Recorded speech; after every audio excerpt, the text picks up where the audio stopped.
essa questão da guerra do Oriente Médio, ela vai se espalhar, ela vai se tornar uma guerra regional. Nós temos que discuti-la aqui também, não são apenas assuntos domésticos.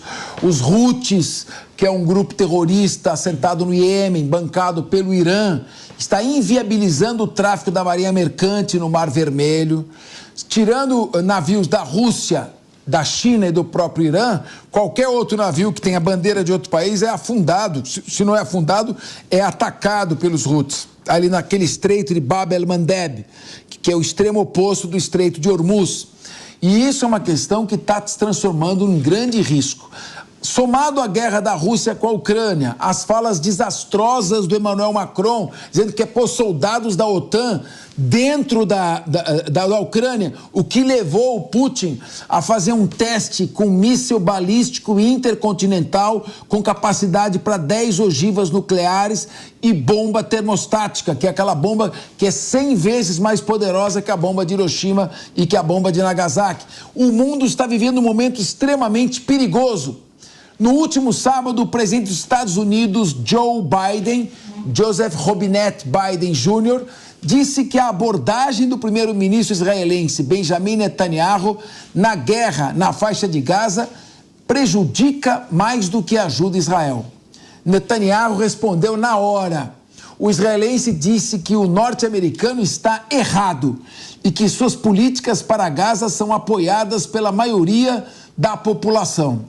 Essa guerra de narrativas aumenta a tensão na relação entre os dois países. A ideia de Biden era dar um ultimato no mandatário israelense sobre a condução do conflito, já que vem sofrendo pressão política interna e externa para fazer Israel concordar com o cessar-fogo na região. Vamos rapidamente. Primeiro aqui com o nosso Diego Tavares. Diego, o problema do Biden é que ele não tem autoridade sobre Netanyahu. Ele grita, xinga, fala, ameaça e manda 14 bilhões de dólares em ajuda para Israel. Então ele sofre uma pressão interna muito grande. E o Netanyahu já mostrou que não tem mais nenhum respeito pela administração Biden, nem pelo Antony Blinken, que é o secretário de Defesa, nem pelo Joe Biden. O que vai resultar nesse confronto entre Biden e Netanyahu? Nada. Fernando Capês, não é só Netanyahu que não tem mais respeito pelo presidente dos Estados Unidos. O mundo não respeita Joe Biden. Se hoje nós temos que noticiar aqui esse número elevadíssimo de conflitos, Rússia e Ucrânia, Israel, que está combatendo o grupo terrorista Hamas, é porque, com um presidente fraco, os Estados Unidos perdeu aquele posto de fiscal do restante do mundo. Todos esses líderes ditadores que sentiram-se à vontade para invadir outros países fazem isso porque sabem que não teriam uma resistência dura dos Estados Unidos, como seria caso os Estados Unidos tivesse sentado na cadeira presidencial outro presidente, um presidente com um perfil mais forte, como sempre tiveram. Isso eu digo independentemente se está no Partido Republicano ou no Partido Democrata. Fato é que hoje nós temos à frente da maior democracia do Ocidente um líder fraco e isso, reverberando no mundo, causou essa situação de conflito.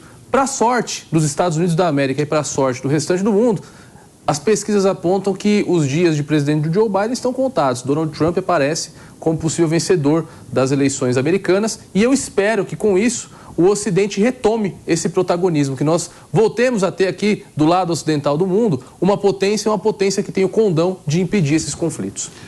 Paulo Loyola, Benjamin Netanyahu está determinado a eliminar a todo custo todas as estruturas remanescentes do Hamas. Pouco importando se isso vai criar uma imagem negativa para Israel no mundo ou não, ele acredita que com o tempo isso ele consiga reverter. Mas a linha vermelha dele é eliminar completamente as estruturas do Hamas. Só que, para eliminar 8 mil terroristas do Hamas, dados do exército israelense, foram mortos 30 mil palestinos. Vamos dizer que dos 30 mil esteja aí os 8 mil. Então, 22 mil palestinos para 8 mil terroristas. Qual você acha que pode ser, em plena campanha para a presidência dos Estados Unidos, que vai ser em novembro desse ano, a crescente tensão entre Joe Biden e Benjamin Netanyahu? Você acha que não vai dar em nada ou você acha que vai conseguir o cessar-fogo? Olha, vamos lá. Eu acho que para a gente analisar a questão das consequências, vamos ter que analisar a questão dos movimentos. essa tensão leva para um movimento de menor apoio a Israel. Vamos lembrar, já foi pedido no Conselho de Segurança da ONU por 3 vezes o cessar-fogo da guerra. Nessas 3 vezes, houve votação de 14 dos 15 membros que hoje votam na comissão, com voto única e exclusivamente negativo e com poder de veto dos Estados Unidos, que dentro da comissão, ainda que todos votem a favor de algo, se os Estados Unidos quiserem vetar, são poucos os países que têm esse poder de veto, eles têm esse poder de vetar e os Estados Unidos vêm utilizando isso regularmente. Só que está cada vez mais difícil defender não a guerra contra o Hamas. Eu acho que isso é ponto pacífico, é ponto comum, é terrorismo, não tem nenhum tipo de questionamento em relação a isso. Mas, se você pega, inclusive, o histórico de Netanyahu e dos seus ministros junto à população palestina, né, vamos lembrar, o governo Netanyahu é um governo caracterizado por políticas de extrema-direita, já falou de voltar a ocupar Gaza, isso depois que a guerra começou. Alguns de seus ministros já falaram sobre extermínio da população da Palestina, falaram que terão orgulho de contar o que fizeram os palestinos passarem. Então, muitas falas muito duras que têm sido cada vez mais difíceis. Por exemplo, nos próprios Estados Unidos, a gente tem tido cada vez mais manifestações contra a atuação de Netanyahu, de Israel, inclusive por muitos judeus que vêm pressionando o governo Biden também. Lembrando que Estados Unidos é o país que mais tem judeu fora de Israel. E, salvo engano, tem mais judeu nos Estados Unidos do que em Israel. Não, são 3 milhões e meio. Acho que são 3 milhões e meio. É o país que mais tem judeu fora de Israel, correto? Sim. Então vamos ficar nessa informação.